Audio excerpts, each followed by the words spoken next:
Ester, capítulo 2, do versículo 5 ao 7, a Bíblia diz assim: Ora, a cidade de Suzã, na cidadela de Suzã, havia um judeu da tribo de Benjamim chamado Mordecai, filho de Jair, filho de Simei, filho de Quis.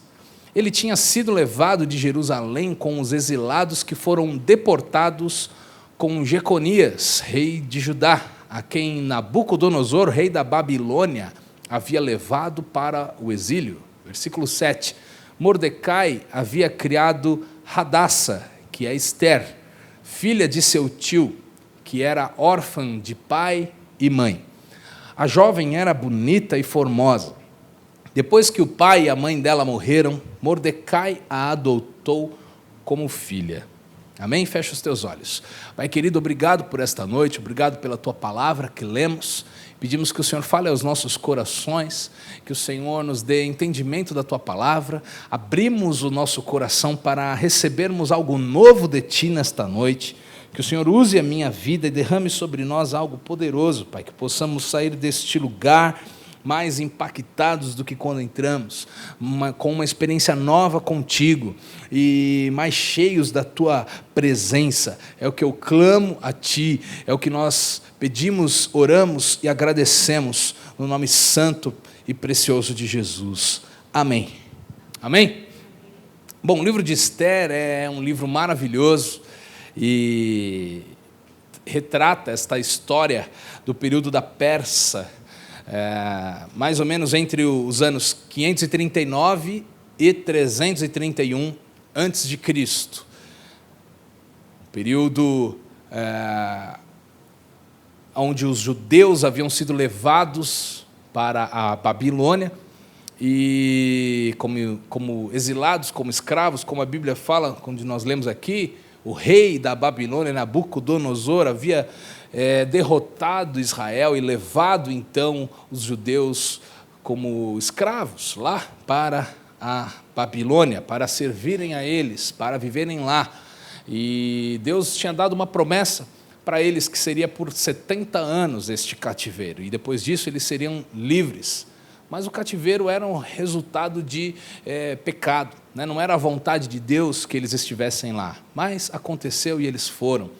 Mas nesse período, e pegando já o período final do cativeiro, o retorno dos judeus para Israel, é nesse período que acontece a história de Ester. E o rei ali, rei da Pérsia,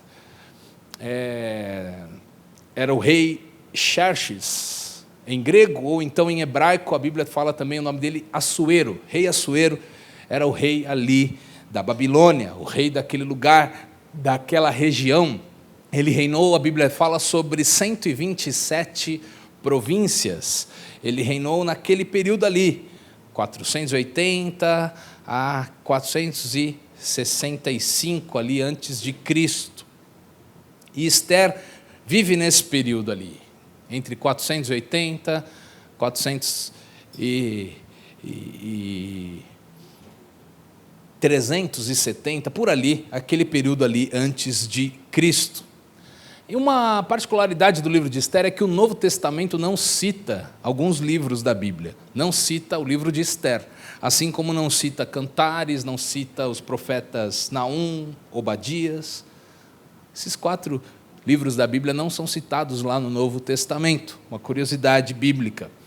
E na Bíblia só temos 2 livros que levam o nome de mulheres, e um deles é Ester, e o outro é Ruth, os únicos livros com nome de mulheres. E Ester não foi escrito por Ester, mas fala da vida dela, fala da história dela, provavelmente de alguém muito próximo a ela, alguém que estava próximo ao palácio do rei Assuero também, porque tem muitas informações do reino, do palácio, então alguém ali muito próximo, provavelmente um judeu, e que depois voltaria para Jerusalém, porque ele leva as informações, os registros e esse livro escrito.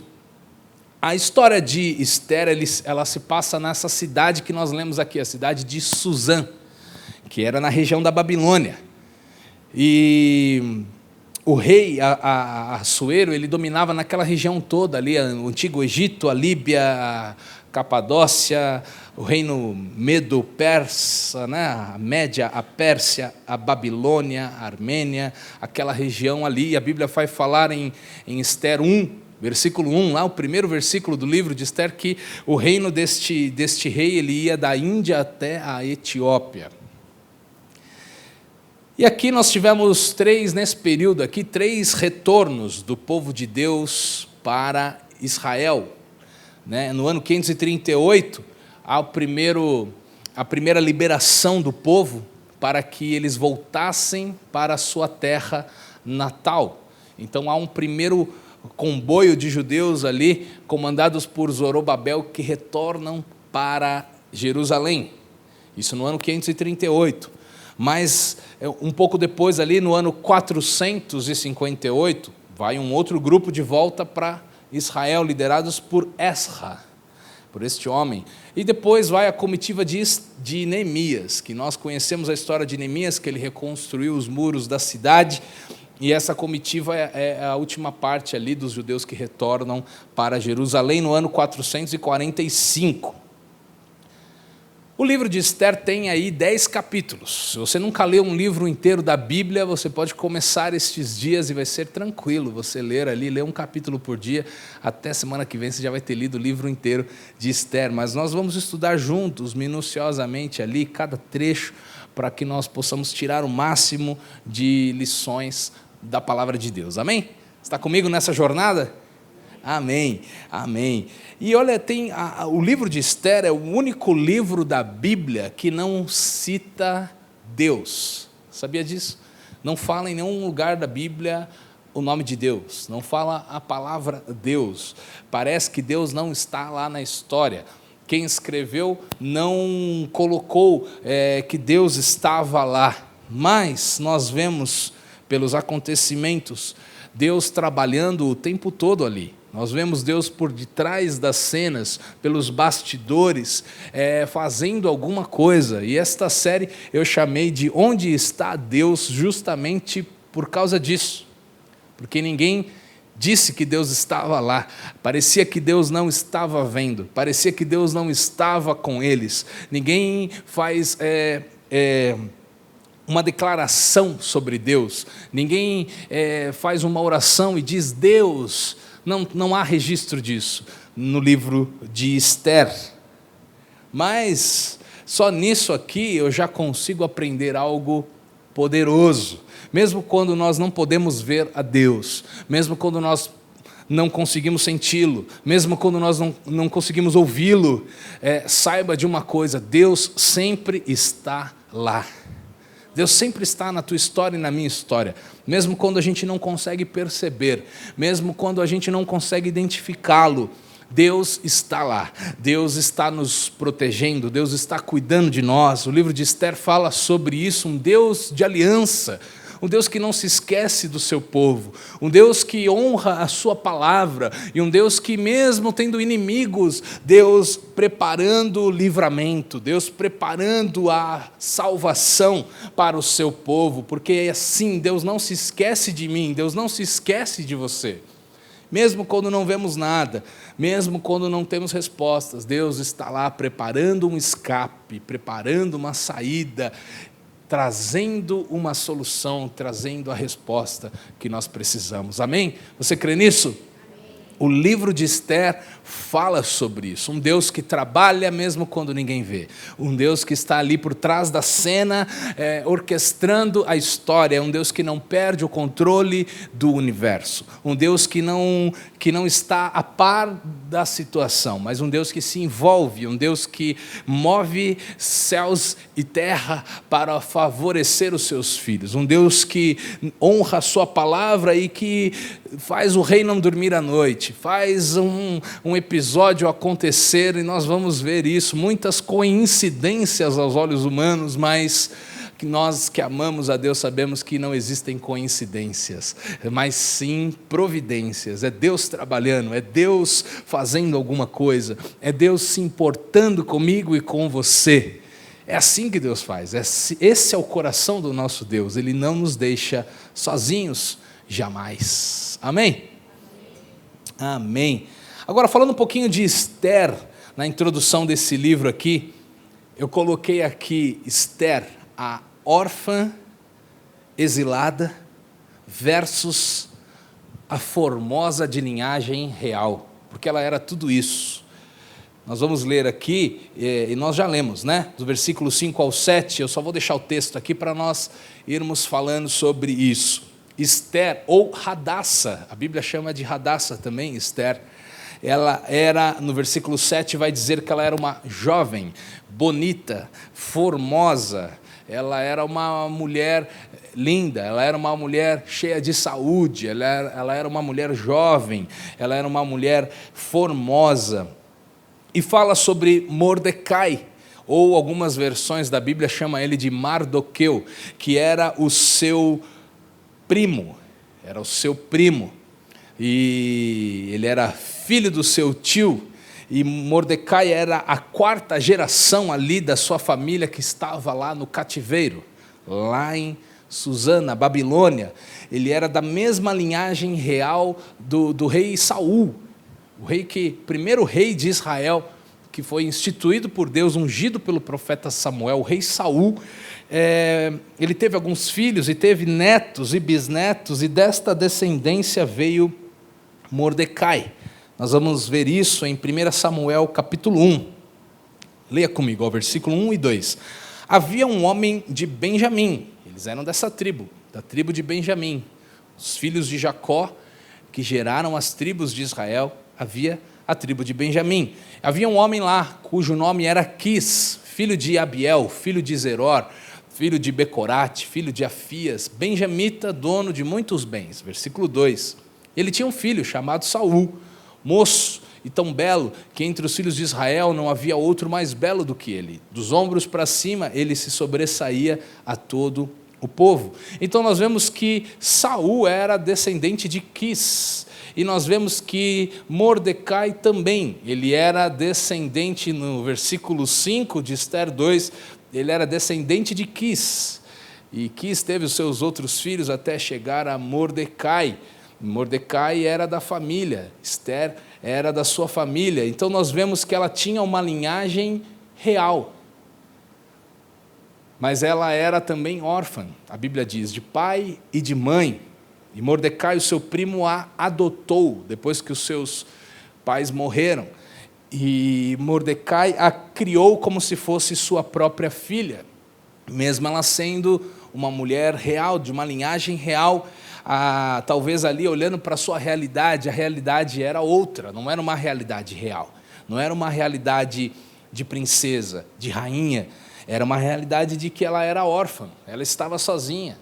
Ela não tinha seu pai e sua mãe, ela foi adotada por amor, por misericórdia, por um familiar que era o seu primo Mordecai.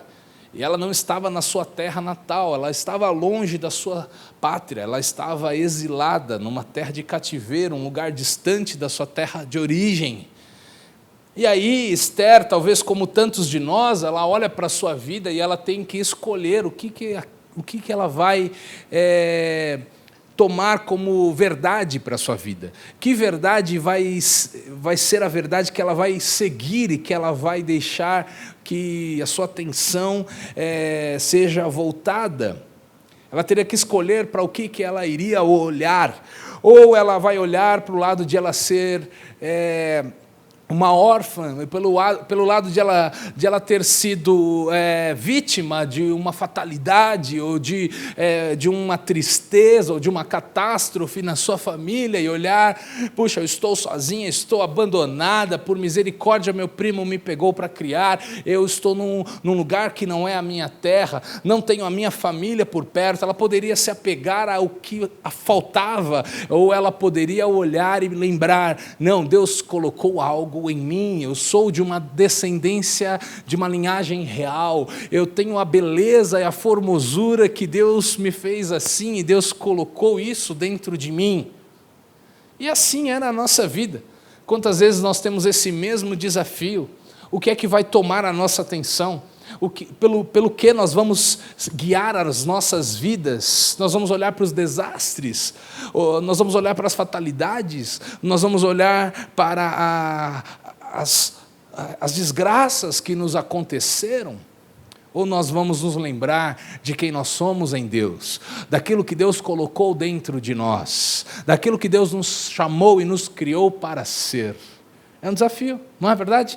Quantas vezes é um desafio para as nossas vidas, mas nós temos que decidir o que vai guiar a nossa história. Esther teve que decidir o que iria guiar a vida dela, e nós vamos ver que ela não se importa, e ela não se deixa levar pelas tristezas, pelas fatalidades, mas ela sabe quem ela foi criada por Deus para ser. Uma princesa, uma rainha, uma mulher bonita, formosa, uma mulher criada do povo de Deus, com os valores de Deus, com os princípios do reino de Deus, parte de um povo escolhido e abençoado, povo com aliança com Deus. Ela sabe quem ela é. Você vai ver que no meio da Babilônia, ela vai começar a reinar. No meio da Babilônia, Deus vai começar a fazer algo extraordinário a partir da vida dela, porque ela não se enxerga como uma vítima, mas ela se enxerga como uma eleita filha de Deus. Isso muda a nossa história.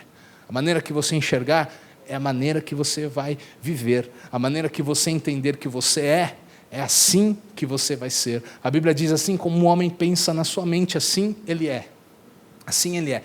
Se você acreditar que você pode ou que você não pode, das duas formas você está certo, porque aquilo que você acredita, a tua fé te leva a viver aquilo que você crê. Amém? Agora a Bíblia está recheada de promessas sobre nós sermos filhos de Deus, somos herdeiros com Cristo, herdeiros de Deus e co-herdeiros, a Bíblia diz, com Jesus. Nós somos geração eleita, a Bíblia diz, sacerdócio real em Jesus. Nós somos povo adquirido de propriedade exclusiva de Deus, para as virtudes, para declararmos as virtudes daquele que nos chamou, nos tirou das trevas, nos trouxe para o reino do seu Filho de amor, nos trouxe para a luz. Eu sou filho de Deus e você também. Nós temos promessas, nós temos uma linhagem real, nós não carregamos apenas o DNA dos nossos pais, mas nós carregamos um DNA que vem dos céus, nós carregamos uma identidade de filhos de Deus, nós carregamos uma mente que não se limita aos acessos desta terra, mas sim que pode ver pela fé o que vai acontecer, que pode alcançar e viver impossíveis pela fé. Amém? Esther, ela era de uma linhagem real, mesmo que ninguém soubesse ali, mas nós podemos ver na história, e eu mostrei para vocês, uma bênção havia sido liberada sobre a sua família. Deus, quando chama alguém, Ele chama e Ele faz uma aliança com aquela família. Saul teve um fim trágico como rei, mas ele começou sendo ungido, ele começou sendo abençoado por Deus, ele que se afastou dos caminhos de Deus, e pelo fato de ele ter se afastado, ele não viveu tudo o que Deus tinha para ele viver. A sua família, os seus descendentes acabaram que não viveram tudo aquilo que eles tinham que viver. Deus escolhe outro, Deus levanta Davi, um homem segundo o seu coração, a Bíblia vai dizer, porque Saul já não o ouvia mais, porque Saul já tinha se afastado de Deus, Saul já tinha buscado outras fontes de misticismo e de religiões, ele tinha se afastado do Deus verdadeiro. Saul termina a sua carreira, a sua vida numa batalha, se jogando sobre a sua própria espada, ele se suicida. Não era o que Deus tinha para ele, mas ele terminou mal, e ele cortou o que Deus tinha com ele, e não se ouve mais falar ali sobre reis após Saul, da sua própria família. Deus levanta Davi, Deus escolhe outro, que tem um coração correto, mas Esther, anos depois, vai se lembrar de que Deus tinha uma aliança com a sua família, vai se lembrar que Deus havia abençoado ao rei Saul, que veio antes dela, algumas gerações. Ela vai se lembrar de que Deus havia feito um compromisso com a sua família. E deixa eu te dizer uma coisa, quando nós lembramos da aliança que Deus tem conosco, e quando nós dependemos dEle, e quando nós honramos a sua palavra, e quando nós nos submetemos à sua vontade, nós vivemos tudo que Deus tem para nós. Não importa se o teu pai não viveu, não importa se o teu avô não viveu, não importa se o teu tio não deu importância, se você quiser, você pode ser o primeiro de um novo tempo na tua família, você pode ser o primeiro de uma nova geração na tua família, que honra a Deus, que obedece a Deus e que vive tudo que Deus sonhou. Amém? Não é porque sempre foi de um jeito que tem que ser até o fim. Não, você pode mudar a história da tua casa, você pode mudar a história da tua família, você pode ressuscitar os sonhos que talvez um dia Deus até depositou, mas alguém enterrou, alguém se esqueceu, alguém virou as costas e deixou para lá. Mas você pode ser um agente de transformação na tua casa, na tua família, em nome de Jesus.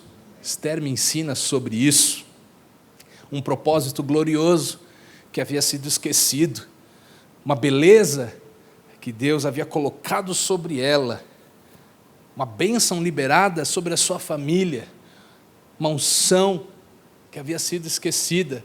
Você vai ver isto ser reavivado na vida de Esther. E deixa eu te dizer isso, Deus pode reavivar sonhos na tua casa, na tua família, na tua história. Deus pode trazer à tona, mesmo aquilo que se perdeu no caminho, Deus pode trazer de volta, em nome de Jesus, em nome de Jesus.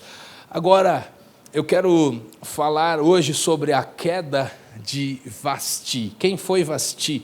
Vasti foi a esposa do rei Assuero. Ela era a rainha naquela época. E eu quero começar do começo. Abra a tua Bíblia. Esther capítulo 1, versículo 1. Nós vamos ler juntos. Se você não quiser ler na tua Bíblia, quiser ler aqui, vamos ler aqui, no telão. Versículo 1. Isso aconteceu nos dias de Assuero. E o Assuero que reinou sobre 127 províncias, desde a Índia até a Etiópia. Naqueles dias, quando Assuero reinava na cidadela de Suzã, no terceiro ano do seu reinado, deu um banquete a todos os seus oficiais e servidores. O exército da Pérsia e da Média, bem como os nobres e os governadores das províncias, estavam presentes. Versículo 4. Então Assuero mostrou as riquezas da glória do seu reino e o esplendor da sua excelente grandeza durante muitos dias, durante 180 dias. Passados esses dias, o rei deu um banquete a todo o povo que estava na cidadela de Suzã, tanto para os maiores como para os menores, durante 7 dias, no pátio do jardim do palácio real. Versículo 6, havia cortinas de algodão brancas e azuis, amarradas com cordões de linho e de púrpura, e argolas de prata, e a colunas de alabastro. A armação dos leitos era de ouro e de prata, sobre um piso de pórfiro, de mármore e de alabastro e de pedras preciosas. Versículo 7, a bebida era servida em taças de ouro de vários tipos, e havia muito vinho real, graças à generosidade do rei. Bebiam sem restrições, como estava prescrito, pois o rei havia ordenado a todos os oficiais da sua casa que fizessem segundo a vontade de cada um. Também a rainha Vasti deu um banquete às mulheres no palácio do rei Assuero. Terceiro ano do reinado, o rei falou assim: vamos fazer uma festa então.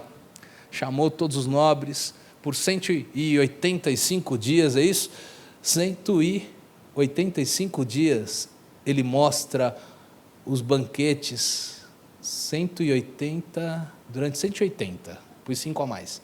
180 dias ele mostra as riquezas do seu reino, ele, para aqueles principais do seu reinado, os governadores, os nobres, e depois ele faz um outro banquete e chama o povo, chama a população por 7 dias para comerem e beberem à vontade, open bar no palácio real, vinho para todo mundo, do melhor, em taças de ouro. Ele faz isso, e a sua esposa, a rainha Vasti, também dá um banquete para as mulheres. Só que acontece algo, versículo 10, continuando o texto, nós vamos ver que a rainha Vasti, ela desafia o seu marido, ela desafia o rei. Versículo 10, no 7º dia lá da festa, quando o seu coração já estava alegre por causa do vinho, alegre, hein? Por causa do vinho, o rei Assuero ordenou a Meumã, Bista, Arbona, Bigtá, Abagta e Zetar e Carcas, bons nomes para você dar para o seu filho, hein? Os 7 eunucos que serviam na presença dele, versículo 11, pediu que trouxessem à sua presença a rainha Vasti, sua esposa, com a coroa real. Ele queria mostrar aos povos e aos príncipes a beleza dela, pois ela era muito bonita.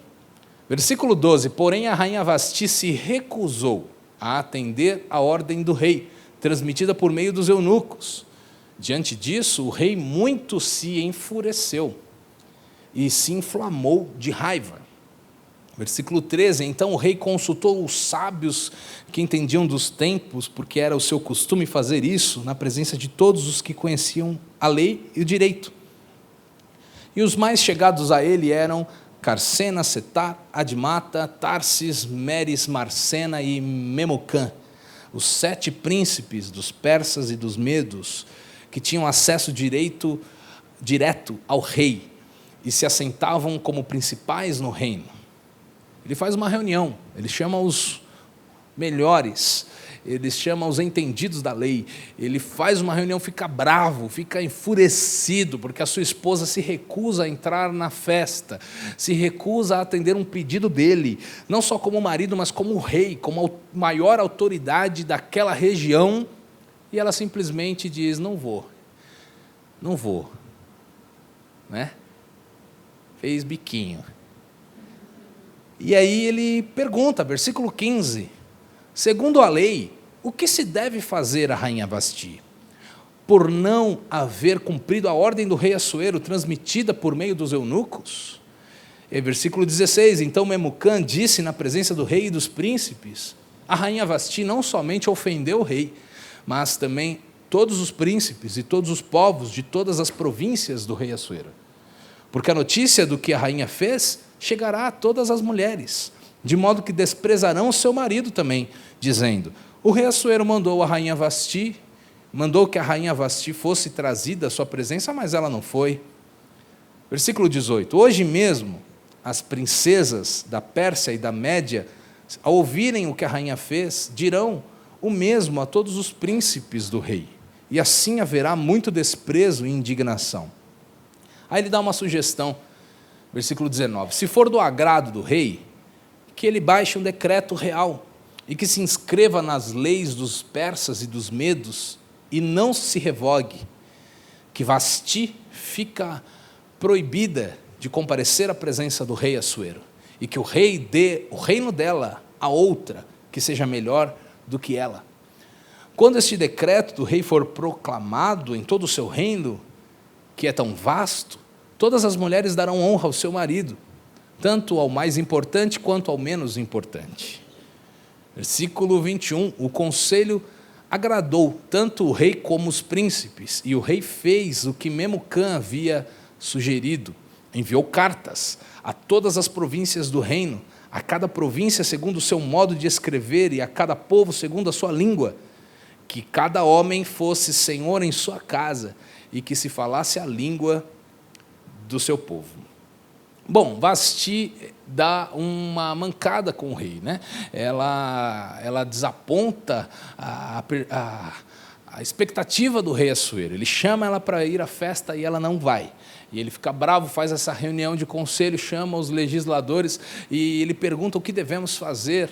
E este homem aqui, Memucã, ele dá uma ideia, ele fala o seguinte, não, para que não haja desprezo no reino, para que as mulheres não queiram fazer tudo do seu jeito, enfim, para a gente não perder o controle, não ficar mal visto, para a reputação do rei não ser difamada, então você deveria fazer um decreto. Ele faz um decreto e ele decide isso.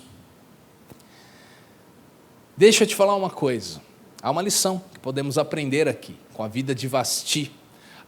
Ela não havia dado valor ao reino dela, ela não havia dado valor à posição que ela ocupava, ela não soube valorizar a posição que Deus tinha dado para ela. Então o reino é tirado dela. O reino é tirado dela, o acesso ao rei é tirado dela. Sabe por quê? Quem não honra o lugar que Deus colocou, vai perder esse lugar. É isso que eu aprendo na Bíblia. Quem não honra a honra que recebeu, vai perder esta honra. Quem não honra, quem não age de acordo com a responsabilidade que recebeu, Deus se encarrega de tirar esta autoridade, esta responsabilidade, porque a Bíblia diz que a quem muito é dado, muito é cobrado. Jesus falou isso, lá em Lucas 12, do 47 e 48, ele está contando uma parábola lá, e ele está dizendo, aquele servo que conheceu a vontade do seu Senhor, e não se aprontou, nem fez segundo a sua vontade, será punido com muitos açoites. Aquele, porém, que não soube qual era a vontade do seu Senhor e fez coisas dignas de reprovação, levará poucos açoites, porque ele não sabia. Mas aquele a quem muito foi dado, muito lhe será exigido, e aquele a quem muito se confia, muito mais lhe pedirão. Jesus ensinou isso. A queda de Vasti aqui foi uma escolha dela, foi resultado da sua negligência, foi resultado do seu desprezo, foi resultado da sua ignorância. Quantas vezes muitos de nós perdem pessoas perdem a família, pessoas perdem os filhos, pessoas perdem o ministério, pessoas perdem tantas coisas porque negligenciaram, porque desprezaram, porque foram preguiçosos, porque não assumiram as suas responsabilidades. Muitas vezes a gente não tem que fazer apenas o que quer fazer, mas tem que fazer o que precisa ser feito. Você está aqui? Muitas vezes é isso, a rainha não queria ir na festa aquele dia, mas ela tinha que ir. Era a responsabilidade dela, fazia parte do cargo dela. Quantas vezes a gente não quer perder tempo com os nossos filhos? Porque estou cansado, porque tem tantas coisas para fazer, mas é tua responsabilidade, papai e mamãe, Deus confiou a você. Muitas vezes a gente quer só fazer as coisas boas, do nosso trabalho, as responsabilidades a gente vai jogando para depois. Sabe o que vai acontecer? Vai perder o trabalho, vai perder os filhos, vai perder porque o mundo abraça, porque as tentações estão aí. Já disse outra vez, não dá atenção para a esposa, vai perder a esposa. Vai ter alguém que queira dar atenção para a tua esposa. Abre o olho. Abre o olho. Porque é assim, Deus nos dá. E Deus confia a nós, e Deus nos coloca responsabilidades, mas quantas vezes a gente quer fugir dessas responsabilidades, a gente não quer comparecer com as nossas responsabilidades, e aí o resultado disso é que a gente perde. O resultado é esse. Porque a gente às vezes quer o caminho mais confortável, não quer o caminho do esforço, não quer o caminho da entrega, não quer o caminho do trabalho, que requer atenção demais, o que requer energia. Sabe de uma coisa? Vai acabar perdendo o que você tem. Apocalipse 3, 10 e 11, João falou lá no Apocalipse, o último livro da Bíblia, você guardou a palavra da minha perseverança. No fim da vida, o que importa é isso, se nós guardamos o que é mais importante, se você guardou a palavra de Deus no teu coração, ele está dizendo lá, por isso também eu o guardarei na hora da provação que há de vir sobre o mundo inteiro, para pôr à prova os que habitam sobre a terra. Versículo 11, Deus falando, Jesus falando, venho sem demora, conserve o que você tem, para que ninguém tome a sua coroa. Diga amém. Amém. Amém. Deus nos inspira e nos incentiva a guardarmos o que Ele nos deu, a guardarmos a palavra, a guardarmos os valores, os princípios, a guardarmos a nossa família. Deus te deu a tua casa, guarde a tua casa, guarde a sua esposa, o seu marido, guarde seu relacionamento, guarde. Deus te deu um chamado, uma vocação, um ministério, guarde isso no teu coração, não deixe que nada roube, não deixe que nada desvie você do seu foco. Deus colocou uma palavra, um desejo no teu coração, te atraiu, você decidiu, eu quero caminhar com Jesus. guarde isso, conserve isso, não desista no meio do caminho, não se esfrie, não deixe que a sua fé se enfraqueça, mas busque a presença de Deus e se renove a cada dia, mesmo nos dias mais difíceis, continue fazendo o que tem que ser feito, amém? Não fique pelo caminho, porque senão você vai perder o que você tem.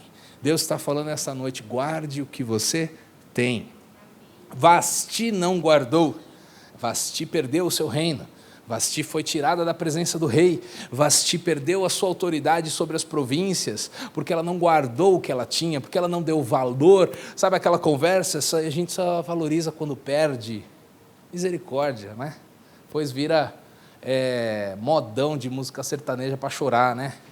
Misericórdia. Guarda enquanto está nas tuas mãos, conserva o que você tem, para que ninguém tome a tua coroa, amém? Agora, sabe de uma coisa, o melhor de Deus vai acontecer, o melhor de Deus para a tua vida vai acontecer se você guardar o que você tem. Olha que interessante, Esther passa a ser então uma resposta para o desprezo de Vasti, porque eu não quero dar um spoiler, que nós não vamos ver isso hoje, mas a Esther vai se tornar rainha no lugar de Vasti. Já te contei a história. Mas conta que você não ouviu. Por quê? Quem perde o seu lugar, Deus levanta outro. Como eu falei de Saul. Saul não valorizou o chamado de Deus, ele se perdeu no caminho. Deus fez o quê? Levantou Davi. Um homem que ouvisse a sua voz, que fosse segundo o seu coração. Porque quando tem gente que não está afim de viver, Deus levanta quem está afim. Deus coloca no lugar quem está disposto a fazer o melhor. Então, olha que interessante, Esther passa a ser uma resposta para o desprezo de Vasti. Então nós vemos Deus trabalhando nos bastidores, nós vemos Deus tirando do caminho, abatendo, caindo quem não aproveitou, quem não honrou o que tinha. Mas também nós vemos Deus levantando aquela que tem um coração correto. Nós vemos que Esther foi uma mulher criada pelo seu primo Mordecai, foi criada nos princípios corretos, porque você vai ver depois lá, Mordecai era um homem de valor. Mordecai, certa vez, ele livrou o rei de ser assassinado. Um homem correto, um homem de valor, depois ele vai ser conselheiro do rei. E este homem cria Esther, sua prima, como sua própria filha, passando os valores do povo judeu, passando os princípios da palavra de Deus, falando da aliança que eles tinham. Provavelmente ele que contou para ela da linhagem que ela era, dos seus antepassados, falando da história do povo judeu, falando do rei Saul, que havia sido da sua família, falando tantas coisas.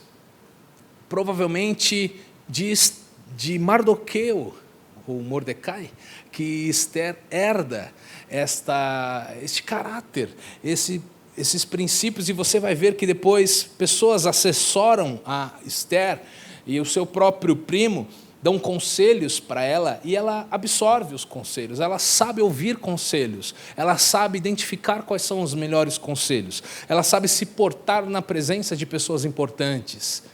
Ela sabe, ela é uma mulher bem criada, ela é uma mulher de valor, porque é isso que Deus faz. Deus levanta pessoas assim, Deus prepara e honra pessoas que estão dispostas a viverem para Ele, a darem exemplo de fé, a serem pessoas que honram e fazem as coisas para a glória de Deus. Eu quero ser alguém assim, você? Eu quero ser alguém assim. Mordecai, ele ensina como exemplo de vida. Ele é uma grande referência dentro de casa, e é isso que acontece. Vasti não quer mais o reino, não faz por merecer, ela despreza o que ela tem, não valoriza o que Deus havia dado para ela, mas ao mesmo tempo, então, que ela perde, Deus encontra alguém que tem um coração correto, Deus encontra alguém que está preparada, Deus encontra alguém de valor, Deus encontra alguém que vai honrar o lugar que vai ter, alguém que vai fazer por merecer, alguém que vai realmente ser bênção naquele lugar, e não menosprezar e não dar valor para o que Deus deu. Algumas lições para nós terminarmos nesta introdução do livro de Esther esta noite. Eu coloquei aqui 4 lições para as nossas vidas. Primeira delas, não é porque não vemos a Deus que Ele não está lá. Amém? Deus é um Deus de aliança. Deus jamais desampara o seu povo. Ele é fiel. Aquele que prometeu é fiel para cumprir. Aquele que prometeu que o seu povo estaria de volta, ele era fiel para cumprir. E mesmo numa terra distante e longe, e talvez num povo que não era nem de perto parecido com os costumes, com os valores, com a cultura dos judeus, mesmo naquela terra distante, no meio da Babilônia, lá na cidade de Suzã, Deus prepara tudo e conserva o seu povo. Deus levanta ali alguém que vai ser bênção não só na vida dela. Esther não vai ser bênção só na vida dela. Não é só a história dela que Deus muda, que Deus honra, mas sim todo o seu povo é abençoado por causa dela. Mas sim, toda a história do povo de Deus é mantida e preservada por conta da sua fidelidade a Deus. Mesmo que não se fale o nome de Deus, os princípios, os valores estavam lá. E você vê Deus abatendo quem não tem mais compromisso com nada, mas levantando quem é fiel e quem honra a Ele. Você vê Deus cuidando do seu povo, preservando famílias, como a de Mordecai e Esther, mesmo numa geração corrompida em um lugar distante, porque mesmo quando não vemos, Deus está lá e está trabalhando. Amém? O livro de Esther não menciona Deus, mas Ele está lá cuidando de cada detalhe. Sabe de uma coisa? O agir poderoso de Deus o denuncia. Nós podemos ver que Deus está lá, porque o agir poderoso de Deus está lá em todo momento. E nós vemos a mão de Deus, vemos o agir dEle, então podemos saber que Deus está lá, mesmo que ninguém fale o nome dEle. Amém? Segunda lição que vemos neste livro de Esther, aqui no comecinho já, é que o que permitirmos que tome conta da nossa atenção, é isso que irá ditar o que nós vamos viver. Nós podemos olhar demais para os desastres, para as fatalidades, olhar para o que nos falta, olhar para o que não temos. Ou nós podemos olhar, e se olharmos isso, vamos viver como vítimas, vamos viver como reféns do passado, do que disseram, do que aconteceu. Ou nós podemos escolher um outro caminho, nós podemos olhar para e crer no que Deus colocou sobre nós, sobre a aliança e a bênção que Deus um dia derramou sobre a minha vida, a minha família, a minha história. O que Deus colocou em mim, Deus havia colocado nela uma realeza, desde a sua descendência. Deus havia colocado ali uma beleza, uma formosura, e não só física, mas de caráter, de valores, de princípios. E se nós olharmos para o que Deus colocou em nós, a nossa atitude não vai ser de vítima, a nossa atitude vai ser de filho e filha de Deus, a nossa atitude vai ser de vencedores, e mais do que vencedores, a nossa atitude vai ser de alguém que pode sim reinar, e Deus me chamou e te chamou para reinarmos. Talvez nós não vamos ser reis, porque o Brasil não é mais uma monarquia, mas você é o rei da tua história, você pode reinar. A Bíblia diz que nós somos reis e sacerdotes, pessoas que estão governando e não sendo governadas. Isso muda tudo. Muitas pessoas, talvez a maioria das pessoas na terra, são governadas, seja por governos, seja por pensamentos, seja por vícios, governadas por convicções, governadas por fatalismos, governadas pelo que pode, pelo que não pode, pelo que dizem que pode, que não pode, governados. Mas quando você serve a Jesus, você é livre, e é você quem passa a ser o governador. Você passa a reinar, a ser rei e sacerdote, reinando sobre a tua história e dizendo, não, peraí, aqui reina o Senhor. Não você sozinho, né? Você traz Deus para o seu reino. Mas não é mais o arredor que vai ditar como vai ser a sua vida, mas sim o que Deus diz, e a palavra de Deus diz. Amém? Então é isso, a escolha está em nossas mãos. Ou nós vivemos as promessas, ou vivemos as desculpas. Terceira grande lição aqui no livro de Ester: o desprezo e a irresponsabilidade produzem perdas e danos. Foi o que aconteceu com Vasti. Por isso, cuide e honre do que Deus te deu. Amém? Aceite a responsabilidade do lugar onde Deus te colocou. Quem não age de acordo com o que recebeu, vai perder o que tem. Quarta grande lição aqui: Deus usa pessoas fiéis como resposta para o problema causado pelas pessoas infiéis. Vou repetir. Deus usa pessoas fiéis como resposta para o problema causado por pessoas infiéis. Onde um injusto causou dano, Deus faz questão de levantar um justo para trazer bênçãos. Eu não sei se na tua história alguém levantou dano, na tua casa, na tua família, na tua empresa, alguém não foi fiel a Deus, alguém foi injusto, mas Deus pode te levantar para consertar essa história. Deus pode te levantar para trazer bênção onde havia maldição. Deus pode te levantar para mudar a história da tua família e dos seus filhos para frente vai ser diferente. Deus te levantou para mudar a história da tua casa, do teu trabalho, da tua igreja. Você está neste lugar e não é por acaso. Você é bênção neste lugar. Você pode fazer a diferença neste lugar. A igreja não é feita só com o pastor. A igreja não é feita só com quem canta e toca. Você é a igreja. Você é a igreja. Amém? Os filhos e filhas de Deus são seus agentes de transformação, onde quer que estejam.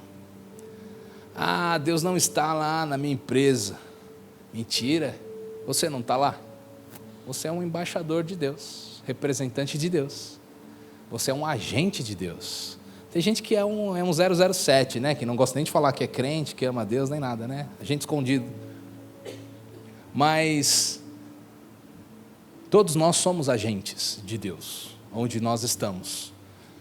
Com quem você fala, você pode transmitir bênção ou conhecimentos humanos apenas. Você pode alegrar o dia de alguém ou colocar alguém para baixo. Você percebe? Mas você tem o poder. Você tem a palavra da vida dentro de você.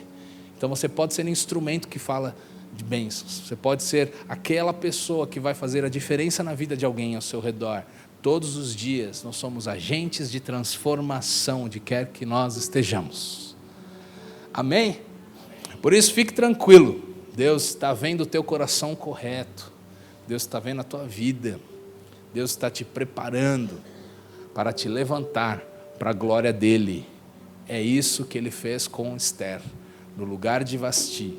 E é isso que Ele vai fazer nas nossas vidas, em nome de Jesus. Amém?